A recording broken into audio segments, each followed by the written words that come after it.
Great. We've actually only got one mic for the whole panel and everyone in the room. So, but the panel will include you all shortly. So we'll have someone bringing the mic up and down the room. And you've already met Matthew and Imogen this morning. Just to quickly tell you who else we've got here. We've got our really good local friend Michael Hallam, who facilitates the Ethical Small Traders Association. And a lot of us know the work that Michael gets up to. They've got over 160 businesses and associations and local financial services involved in that association, which is extremely encouraging. Next to him here, we've got Spencer Thompson, who's an economist working for the Scottish Government in Edinburgh, and here in a personal capacity. And next to him we have Julie Tomlin, who's a feminist thinker, writer, political and environmental activist extraordinaire. Will that do? Cool. So without more ado, what we've asked this panel to do, so the three in the midst of the panel, we've asked them to reflect on what they've heard from Imogen and Matthew. So we just give them a moment or two each to reflect in that way. And then after that, we will take any questions and observations from the floor. And I'll decide kind of who to address them to. Obviously, some will definitely go to Matthew and to Imogen, but we also want to put those questions to the rest of the panel. So if that makes sense, we'll begin with you, Spencer. Oh, great. Okay. Okay. I'm sorry, I'm a bit microphobic. I don't really like microphones, but no, thanks. Firstly, thanks to both the speakers. Really great talks. Stimulated a lot of thinking, so it's kind of hard to know how to condense it into, a few sentences.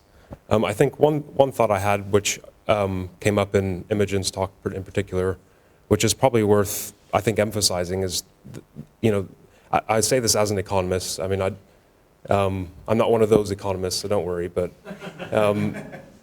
I guess just the fact that austerity really isn't economics. I mean, to call it austerity economics is probably to give it a status it doesn't really deserve. There were a few economists at the time that it was being debated and things who endorsed it, but these were kind of known to be ideological shills. On the whole, it pretty much contradicts everything even somebody who's taken an intermediate course in economics would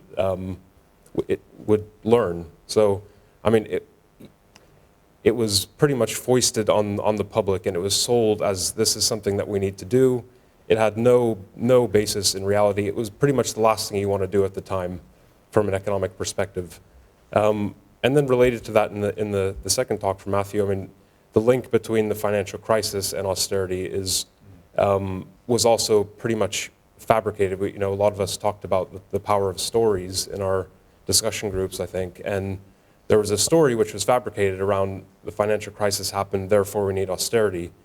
And I find that kind of analogous to, well, I don't mean to get political, but with the Iraq War, the rationale for that was, at least in the United States, was 9/11. And there's a very tenuous link between the two.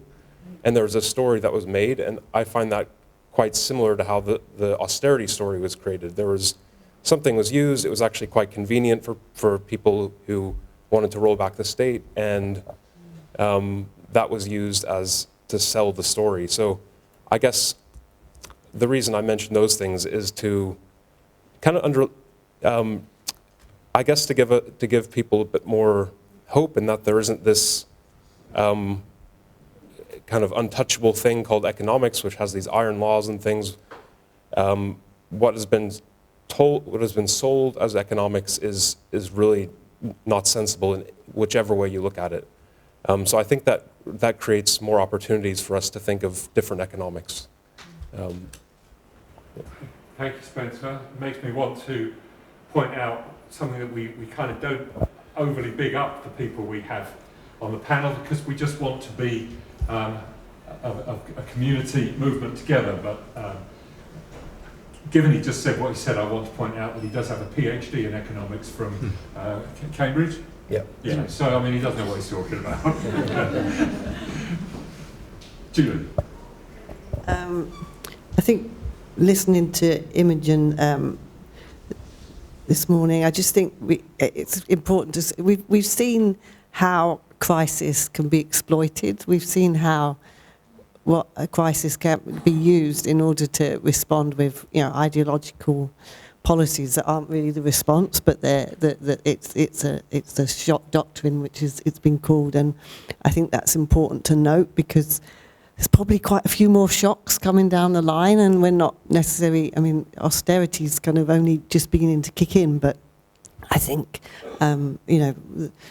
You mentioned the kind of system isn't really functional or even viable, and so I think that's really important for us to learn from and to kind of draw our responses from, because I think it is a battle for the narrative that we need to really learn from that example, really. I think just mentioning the outrage that was I think there's a kind of grief, because I think we are seeing something passing that we, you know, the welfare state, there is a loss in that and whether what we can recover, but we've lost something, and so how we respond to that, I think there's quite a lot of pain that we're processing. You can feel that there's outrage, but there's also, wow, this is, we're here and we don't know where we're heading. So there's just a feeling that responding to that, and what is our response? And I just think in here in the room, just hearing the conversations, there's almost that, are we trying to look after the people who are struggling? Are we trying to look after those who are affected? Are we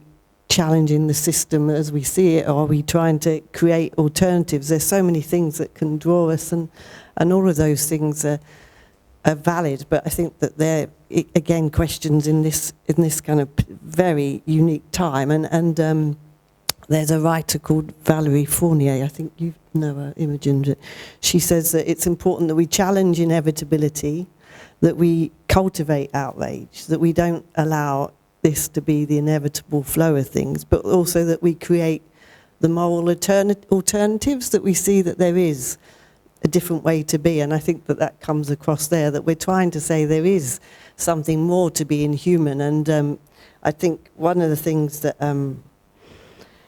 it was a Scottish referendum, but there was a girl, young woman, she was voting for the first time, and they sat her between the Leave and the Remain, different Leave and Remain, yes and no then, wasn't it? And they put all the arguments to her, and she just said, I want to live in a society, not an economy, which was remarkable from an 18-year-old girl. And you just think, that's it, isn't it?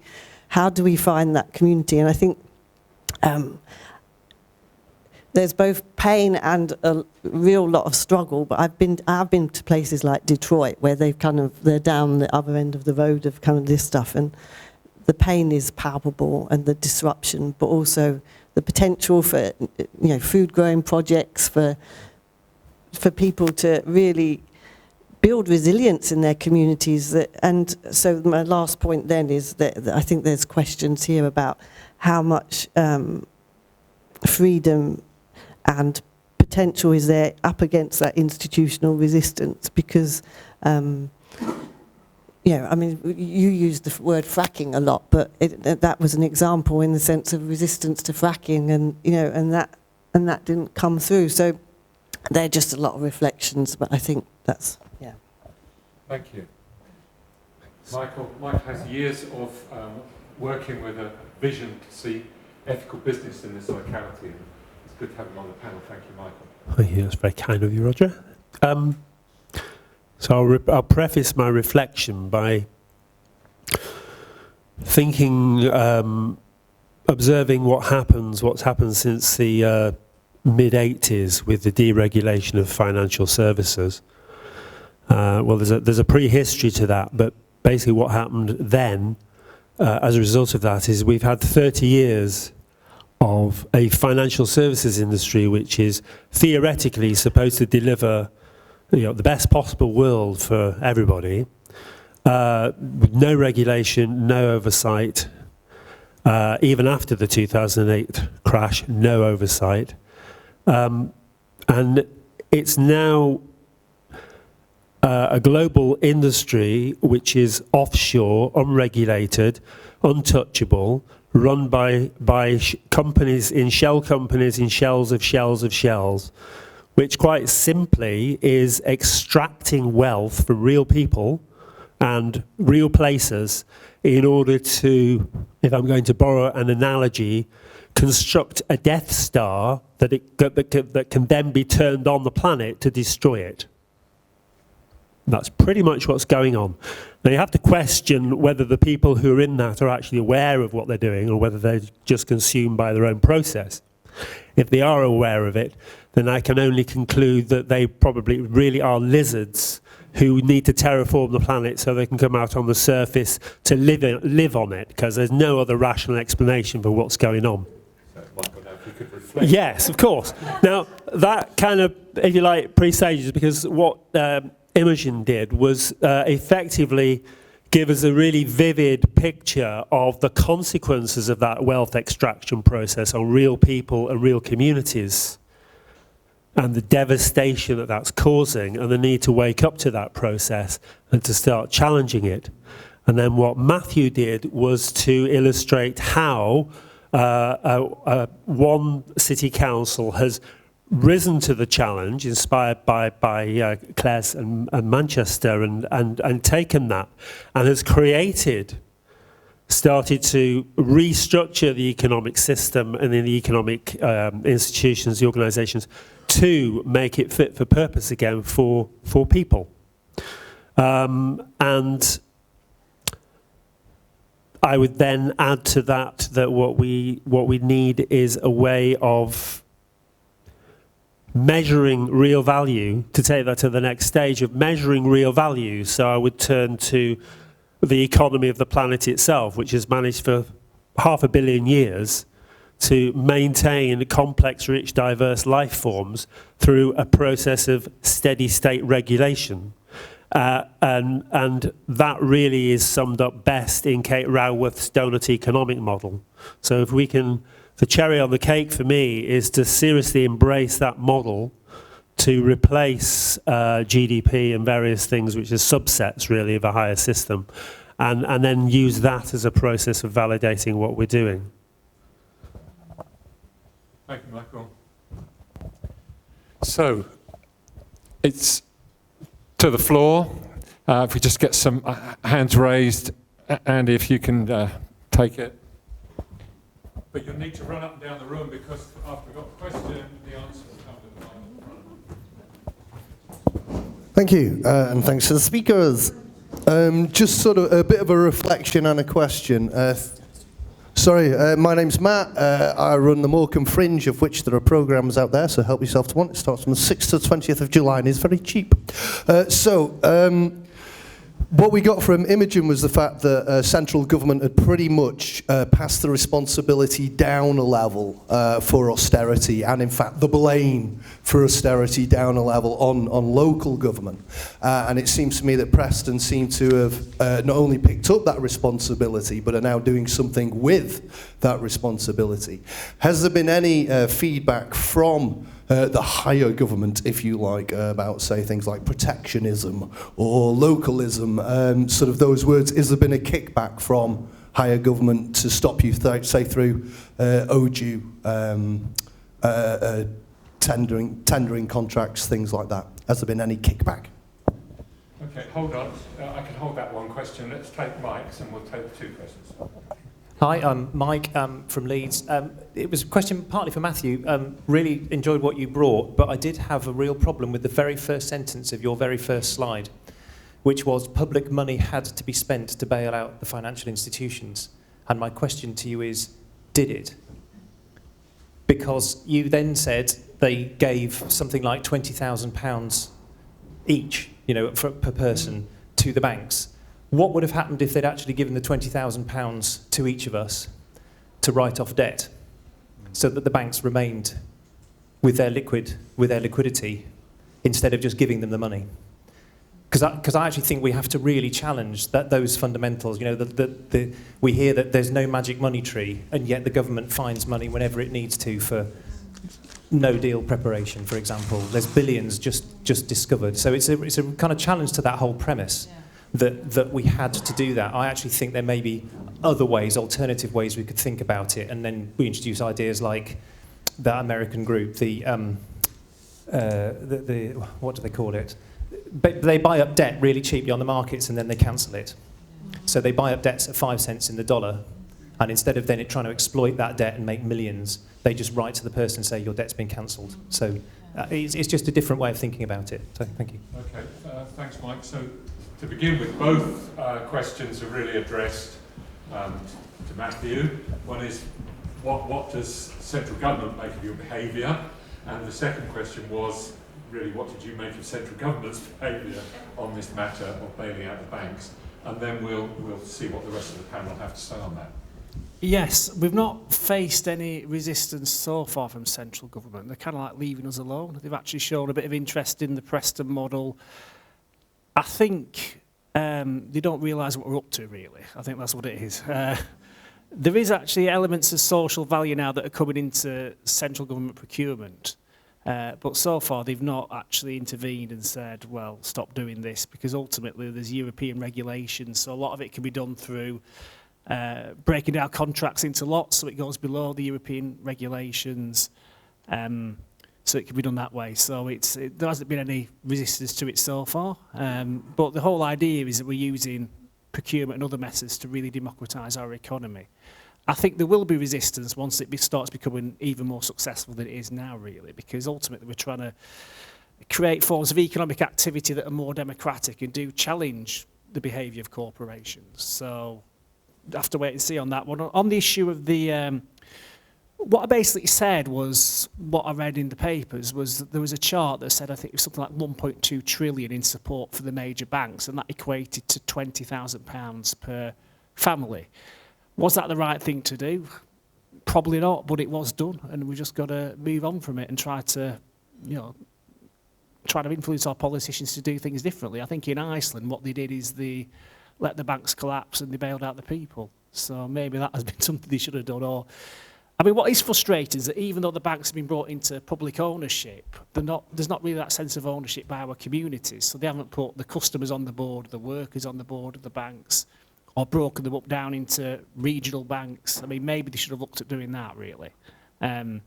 So I think what should have happened is politicians should have had the foresight to see that that crash might have been coming and try to prevent it from happening. So we could probably forgive them the first time for doing that, but if it happens again, it's going to be devastating. And the austerity that we've seen, because austerity has been linked to this bailout, it's going to be twice as worse. So what we're seeing at the moment will actually get much worse. I think there was even a prediction from a Conservative MP at an inclusive growth conference that public services will be half of what they are now if we have a similar kind of economic crash. So to insulate ourselves against that, we've really got to support these alternatives like we're doing. And Preston is just a bit of a microcosm. We need government support to do this. And obviously my view is we need a change of government, but until we get that, we've got to keep trying at a local and regional level. Thank you. Let's ask Spencer to come back on the one about the banks, because his skill set, hopefully we'll be able to do that. Then if the rest of you can hold those kind of questions in your mind, we'll see if there are different questions coming from the floor before we take this one any further. So Spencer, Yeah, sure. Was it necessary to bail out the banks is the question, really? Well, I think the question sort of answered itself, that something was necessary, but there's probably was a lot more scope for different possibilities than the way that was chosen. I think it's an interesting question because Matthew's talk was about economic democracy, and I think there's a broader issue there of the lack of democracy in our economic institutions, not just locally but also nationally. So the central bank is an interesting example of that. It was made independent from Parliament, can't remember how many years ago, a while ago anyway, before I was born. And it was, nowadays that's taken for granted, that the central bank makes its decisions by these kind of technocrats, and it's all just a science, and us lowly individuals can't challenge it. We don't know what they do. It's not for us to say. But that's, it's not at all clear, and the financial crisis has made that really has made it clear that that's not the only way to do things, and it's not at all uncontroversial that the central bank should be independent, that it shouldn't be, that all this money that's currently that's been churned into the financial sector, that there should be no democratic accountability for that. that's certainly not beyond challenge. And so I think the idea of economic democracy is an excellent one and probably should be extended further into those national decisions as well.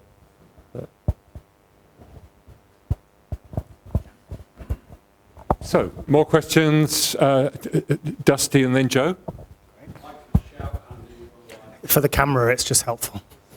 And also, I just want to say to the room, sometimes with a panel as illustrious as this, it can feel like your question might sound stupid. I literally get by my whole life by asking stupid questions. My wife will testify to that. So there's no stupid questions, and especially for those of you who are students here, please feel free to ask anything you want. I like the way Andy said that before I asked my question.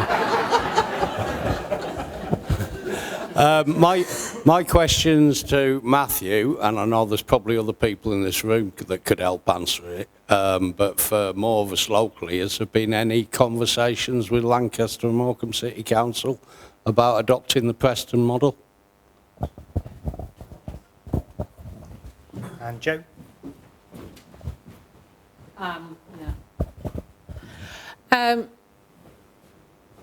Some of my reflections of this is there's this feeling of frustration that lots of us in this room have been having these same conversations now for a number of years, not just a number of months. And it very much feels like we are trying to turn a tanker going at full speed 180. So how can we turn that tanker into speedboats so that we can get that movement faster than we are, because otherwise it's going to take years for us to see any benefits in the Morecambe area, and we need to be spinning on ourselves and changing the direction much faster than we are at the moment. Chris has got one quickly. Yeah, a bit ties in with Joe's question, really. It's incredibly frustrating over 20 or 30 years questioning the orthodoxy. I was at the annual address at the economics department at the university earlier this year, beginning of last year, and the speaker was a emeritus professor of economics. He'd been on the board at the Fed and something else. It was utterly depressing. He was still blaming people for not acting by the model that economics has set out, and we were wrong somehow that we didn't follow their incentives. And it was so regressive, and this is still being taught in universities. It's the least open department in the university at Lancaster. It doesn't open up to any other ways of thinking. So maybe particularly to our economics person here, PhD, can you give more insight into why the economics world seems so resistant to any questioning or change in the academia?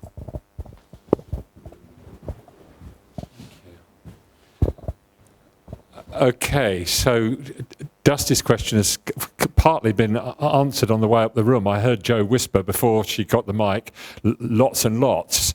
But maybe you could just say very quickly whether there's been any conversations that, so that we are answering Dusty's question between Lancaster City Council and Preston Council.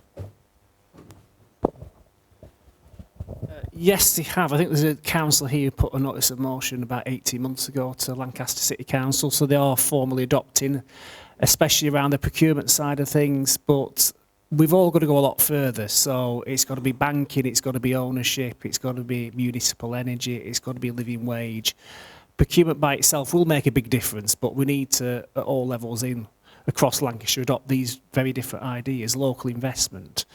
There's obviously the great work Kevin's done about climate emergency. That is a huge issue. We've got to bring that into it as well. So conversations have taken place and they made a good start. But I think for this, even in Preston, to reach the scale we need, you've got to have a number of policies, a number of institutions doing it. So our universities is pretty good with a lot of things around especially around supporting the cooperative economy and purchasing locally. It could probably do more in other areas around the living wage and hiring local people in the most challenging areas potentially, but that's the kind of institutional culture we need just across all our councils and all our institutions within our communities. So conversations have taken place, but I think what I'm trying to get across here is that it's not just about one council. You've got to try and get the whole local economy behind it to some degree, even large businesses that might be rooted there, get them to adopt this as well. Great. So, Andy, you were suggesting that maybe Spence could answer. Chris suggested that Spencer could maybe ask the question about how we shift the fact that economics has got almost completely identified with Chicago model, and that it doesn't seem to be shifting out of our academic economic institutions. So could you give any reflection on that, Matt? And then we'll ask Imogen, because she's got a very important point to make. Yeah. So I've been involved for about 10 years in efforts to try to make economics more open. So I've asked the same question many times. I think there are signs of hope. I mean, it began with the students actually asking for change in economics. I mean, I began to study economics in 2007 and 2008, and there's myself and the cohort that I was educated with were being taught all these things, which were being discredited right before our eyes, and yet they were still being taught. And when somebody would ask a question, what about the financial crisis? It was just, no, just listen. And so I think there are signs of hope because students have really began to reject that. I think the problem is that economics is very good at, it functions sort of as in terms of an academic discipline, it functions sort of as an empire in the sense that it's very good at absorbing other things and kind of emasculating them, and taking bits of it to sort of appease people, and without really changing the fundamental kind of doctrines or dogmas. And so I think that's what we've seen for the past 10 years is really mainstream economics just continuing to hold sway by sort of absorbing things that challenge it, and rather than actually engaging them. And so I don't know exactly what the answer is to that. So, but I do think there are signs of hope, as I say, with the student movement and things, and just the fact that people have come to this event today and things like that. That shows that people are willing to change and not take it for granted what's being churned out of these academic institutions. So, Imogen, you whispered something to me about local education. No, just the economic education in schools, so like A-levels is the same. I suppose what I'd want to say is we're talking a lot about economics as though it's just about money, I guess, or business. And actually, I think we need to widen a little bit that idea. So the tools of financialization, those tools are embedded in almost every part of probably a lot of people's lives in this room. So if you work in a school, for example, if you work in a university, if you work in probably almost any, not just in what was a business, everything has been financialized. So our everyday lives have been financialized, that we are measured, judged, the ideas of what value is, of spread tentacle-like from those ideas of business, finance, making profit into every part of our everyday ways of thinking and seeing. So I think it's really important to think about how, in a way, I think the question of resistance, partly the struggle around resistance, is that we have our ways of thinking and doing are co-opted to that kind of market financial economic system. If you work in a local council, that way of thinking, that way of doing is embedded in everything. So there's a struggle there that's critical.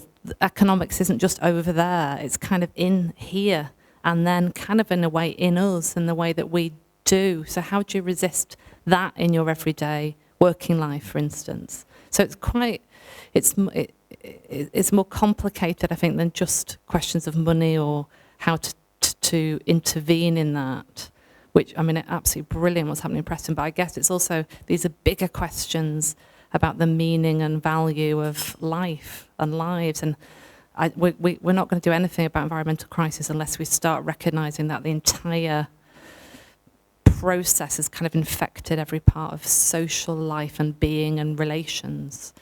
So I guess that's what I would say about economics, is the concept itself. We're not thinking about its infiltration into our lives. Yeah, sure.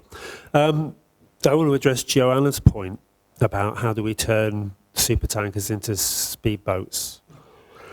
And it follows on from Imogen's point about actually widening the scope of what we think of as economics and not allowing it to be just confined to money. Within the Ethical Small Traders Association network that I run, the businesses and the social enterprises and the people who join it are, first of all, they're asked to think in terms of collaboration rather than competition. And secondly, they're asked to acknowledge the importance of 4 bottom lines. So in addition to the traditional triple bottom line of economic benefit, social benefit, and community benefit, environmental benefit, they're also asked to recognise the importance of lifelong learning and personal self-development. And that's proven over the 9 years we've been running this networking experiment to be really, really crucial to changing because if nothing changes on the inside, it's not really going to change on the outside. So by getting these business people to start to reflect upon how they operate and how it's okay to make mistakes and it's okay to not know the answers to everything, etc., it creates a kind of a conversational space where you actually get accelerated learning and the creativity starts to come out, which then leads to the creation of new projects, new ways of doing things.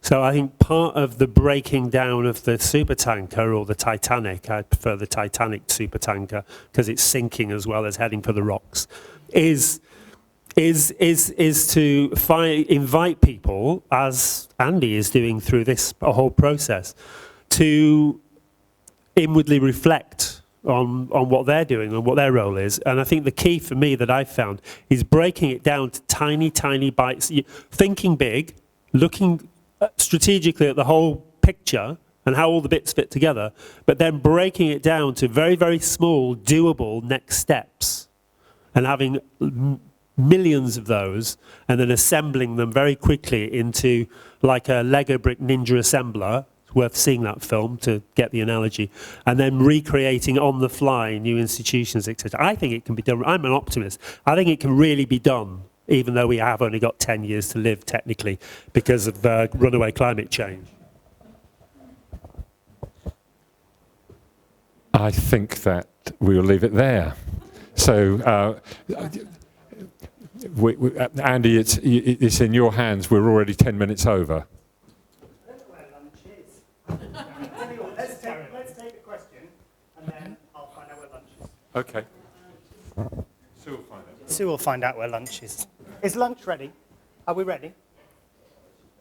We'll take one, whilst this question happens, if we could bring it in. So we heard a lot about economic justice and economic democracy and even economic solidarity. My question probably for you, Matthew, as well, I think particularly is, how have you managed to bring the wider community into the conversation? And are you doing anything about places like Bright House that actually exist on our high streets that actually get people into more debt?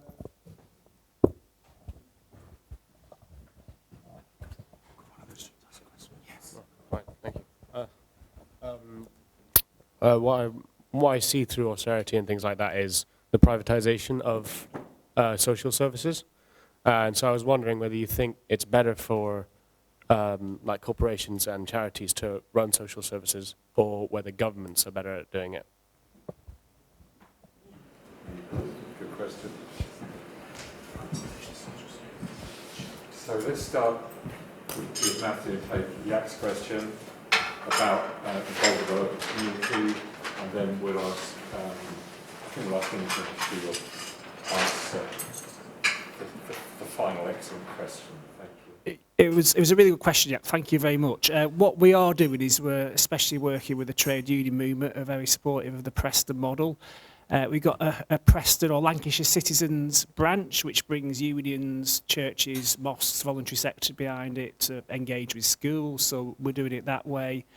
The small business community is very supportive. They're a community in themselves, actually. So again, they are very much behind the cooperative model. And then we're trying to get engaged students as well. So that's one way we're trying to do it. But the success is when this actually goes into the most deprived areas and they're starting to feel it. And some of the contracts are actually going into those areas now. So the £1.5 million contract to demolish our old market hall, we encourage local companies to bid, and the company that won it, it was a very small company that was located in the ward that has the highest levels of child poverty, and they're getting people in that area to be involved in the contract. So that's one way we actually get the community behind this. And then obviously we got our market traders as well that are really supportive because they're local independent businesses. So you need a coalition of all of them together, I think, really, to make this work. I think that is how we got our community involved. I think a lot of people in the more conventional sense of community organisation, say in the charitable sector, they do like it, but they might be slightly put off because it's quite political what we're doing. So we've got to kind of like allay their fears as well, but it's going pretty well at that level. Or Bright House as well, yeah. Well, we've been doing a feasibility study about a not-for-profit alternative to Bright House. So what we're considering at the moment is using one of our vacant properties on Preston High Street to have a community hub. So it would have the credit union in there, which is operating out of the town hall now. It would have an alternative to Bright House. It would sell goods, obviously decent interest rates instead of the interest rates Bright House charges. You could get surplus food because we've got a project which feeds children and families using surplus food that will go otherwise to landfill. You can get legal advice, benefit advice in there. We're looking at something like that, and I think that would be really good if we could do that. But again, a lot of it's down to funding. Funding is, as you know yourself, funding is difficult these days for a lot of organisations. So yes, Imogen, do you want to answer the question about who should be running the Such a good question. I think there is real danger in the idea of a do-it-yourself version of social provision. I don't mean by that it's not good for local people to get control over redistribution from the state through taxation and to be involved, to democratise our services. But what I mean is that the state is what we can hold accountable when things go wrong, yeah? And what we're seeing of austerity is the erosion of those structures of accountability. So if your service is privatised to a for-profit organisation, or if it's run by a charity, the structures of accountability become more and more eroded. And then legal aid's cut at the same time. So what are the structures of accountability? In a way, what happens with devolvement is the structures of accountability. And that, I mean, by which you can hold somebody with the power of that service to account, start to crumble, erode, become confused. So I don't think we live in a time when we can do without the state. The state, we need the state to protect us from capital. It's what mediates the relationship in theory between us, citizens, and capital, business, the economy. So we need the state. What we need to do is remake the state. So I don't think we can do that without systems of democracy which have been corroded. So because there isn't any alternative models that are available to us. So it's about how to radicalise the model that we have. So I suppose I can see the appeal of saying, give us the money, we'll do it ourselves.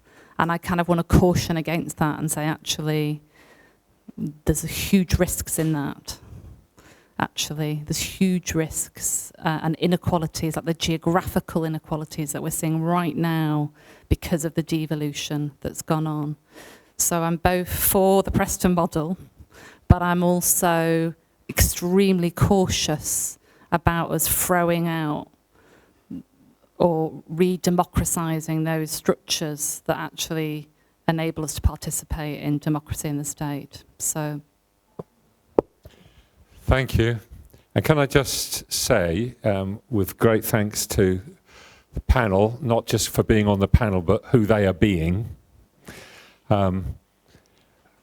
I feel a sense of hope that this tanker might be replaced in some sense. While we turn it, maybe there is some other kind of local democracy that can get on and do what needs to be done.